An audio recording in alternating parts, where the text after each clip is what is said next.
Hi, this is Peter. Today I want to introduce you is the Canon C100. So thanks for the Canon Hong Kong to give us this camera for the review.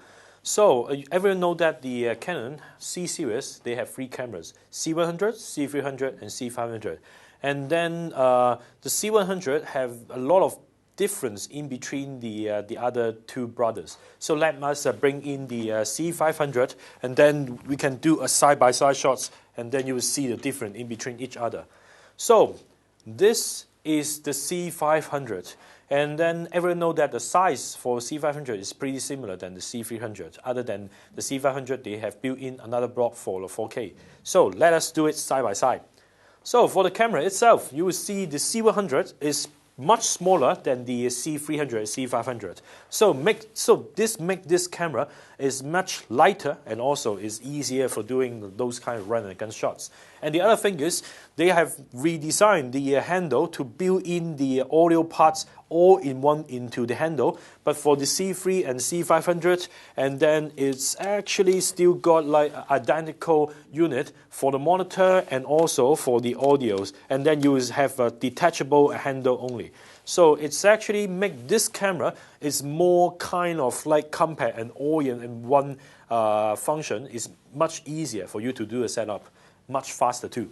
Okay, so for the back part of the connectors, before that you will find out because the C100 is actually built in the monitor at the back, so it makes the camera much smaller and also is more compact, and at the same, it's much easier to do the setup because it's not a lot of like maybe detachable accessories in for the if you compare with C500 and the C300. So and for the connectors, you will see on the back side of the C500, you will still got like the this block with the two 3G SDI and monitor out for the 4K, and then you still got like all the buttons, for example, like the gen lock and the time code and HD SDI at the back for C300 and C500. But for the C100, it just only got the headphone, the remote, and also the HDMI. So you find out they have took out some kind of professional connectors from the C100. But okay, but for this, you still got an uncompressed 422 HDMI out. So that means, okay, if you find out, because why I mentioned this is this camera is actually recorded on SD card. And the C300 and C500 is connected, is recorded by a CF card. Other than that, this camera, the compression rate is, the codec is AVCHD 420 24 Mbit per second. And for the C300 and C500, this is compact flash recorded with the 422 50 Mbit per second MXFR. So you will see this camera is highly compressed the codec than the C300 and C500.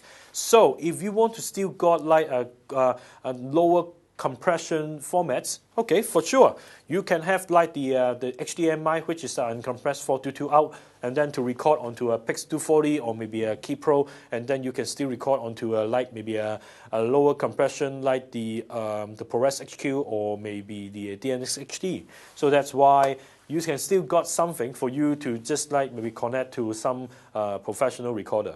So other than that, you see the outlook is pretty similar than the C500, but the outlook and the size is pretty light. So let me take away the C500. Okay.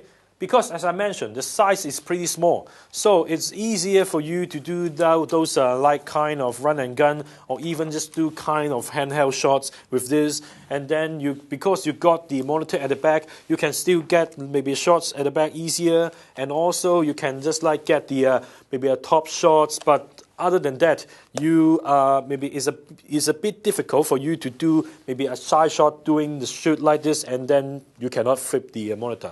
And also, the downside for the monitor is this viewfinder, it's pretty unusable because the screen is too small. I really can't see all the information inside, and this part is a little bit downside for the design. But it's just only a minor stuff. But other than the downside, they got a lot of good functions for this camera. First is I want to mention is the two buttons, which is I think is quite important for me, is the auto push iris and also the one shot AF.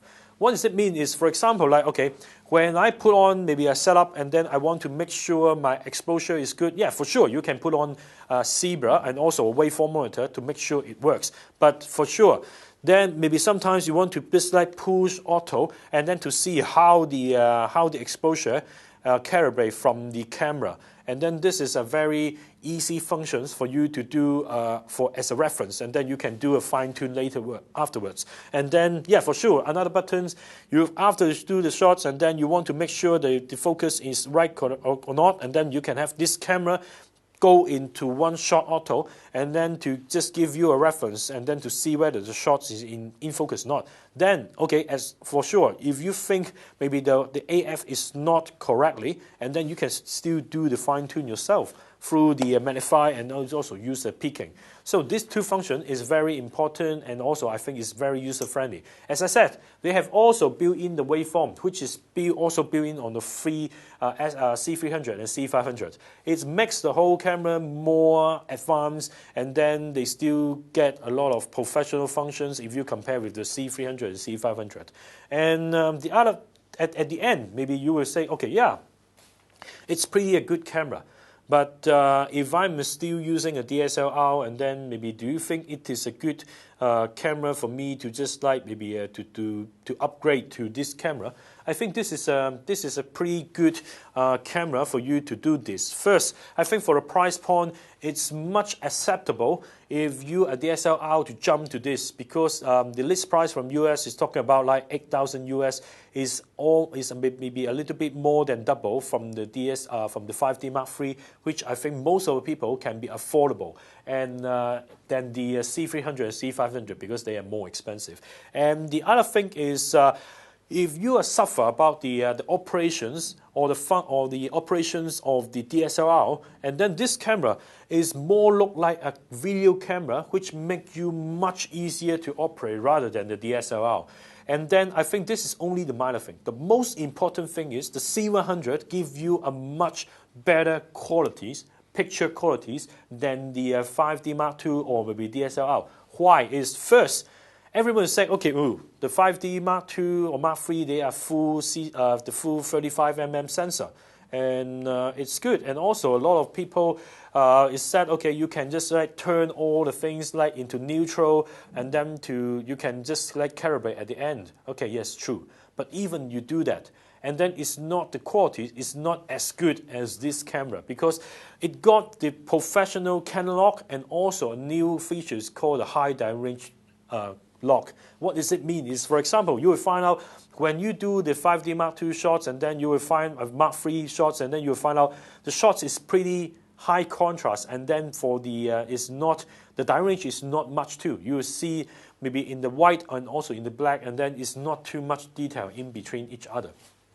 But for this, if you turn on the Canon lock, it will give you an 11 stop of downrange, which will give you a much better detail for the camera. So for the image, I mean, so this is more professional for you, and then you can calibrate your shots afterwards. But you will ask, okay, I probably don't have time to do those calibrations.